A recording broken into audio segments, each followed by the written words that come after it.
Bonjour à toutes et à tous, et surtout, merci. Avant de passer à notre vidéo, j'ai un petit message pour vous. Ce 6 septembre 2025, la chaîne La Langue Française vient de dépasser les 1000 abonnés. Oui, 1000 passionnés qui aiment autant que moi découvrir pourquoi on se met parfois la langue dans sa poche ou la rate au courbouillon. Votre soutien fait vivre cette aventure, alors continuez à liker, partager et vous abonner, parce qu'ensemble, on va encore faire mijoter plein d'expressions savoureuses. Et justement, parlons tout de suite de cette drôle d'histoire. Se mettre la rate au courbouillon.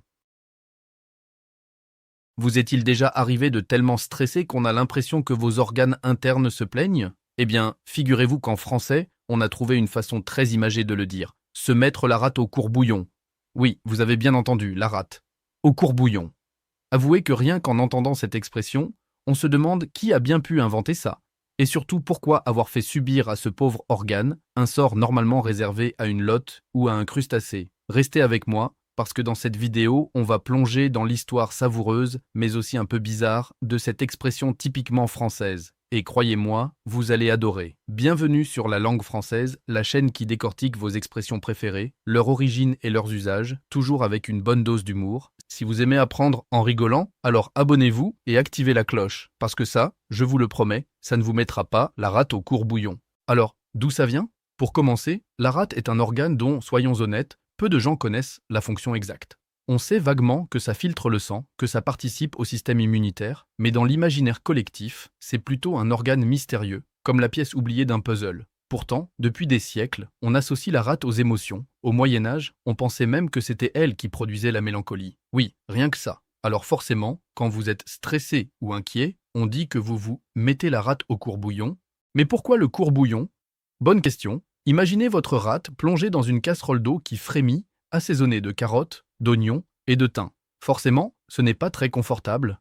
Cette image culinaire est une métaphore pour exprimer une agitation excessive, un tourment intérieur, comme si vos émotions bouillonnaient. C'est une manière humoristique, mais aussi très parlante, de dire qu'on se fait du mauvais sang. Transition toute trouvée. Faire du mauvais sang, justement, est une expression cousine de celle qui nous intéresse. Les deux veulent dire la même chose, se faire du souci. Mais se mettre la rate au courbouillon a ce petit côté populaire, imagé, qui fait tout son charme. Et entre nous, ça donne aussi une petite touche gastronomique. Comme quoi, même dans les expressions, les Français ne peuvent pas s'empêcher de parler cuisine. Alors, d'où vient exactement cette expression? On la retrouve dès le 19e siècle, dans le langage familier. C'était une façon de tourner en dérision les gens qui s'angoissent pour un rien. Plutôt que de dire « il est stressé », on disait « il se met la rate au courbouillon ».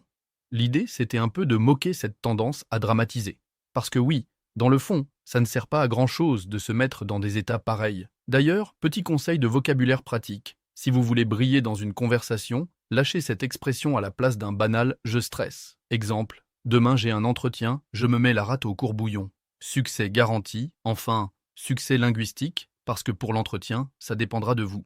Maintenant, soyons clairs, on n'a jamais vraiment mis une rate dans une casserole, c'est purement métaphorique. Mais la force de l'expression vient justement de cette image absurde. Elle traduit parfaitement ce sentiment qu'on connaît tous. Quand on se laisse submerger par l'angoisse, tout bouillonne à l'intérieur, comme dans une marmite. Alors, morale de l'histoire, ne vous mettez pas la rate au courbouillon pour des petites choses. Réservez vos casseroles pour un bon plat de pâtes ou un pot-au-feu, c'est bien plus savoureux. Avant de conclure, un petit rappel. Si cette vidéo vous a appris quelque chose, ou simplement fait sourire, abonnez-vous à la chaîne La Langue Française. Et si vous voulez vraiment nous soutenir, laissez un pouce bleu et partagez cette vidéo avec vos amis. Après tout, ça ne mange pas de pain. Et surtout, ça ne vous mettra pas la rate au courbouillon.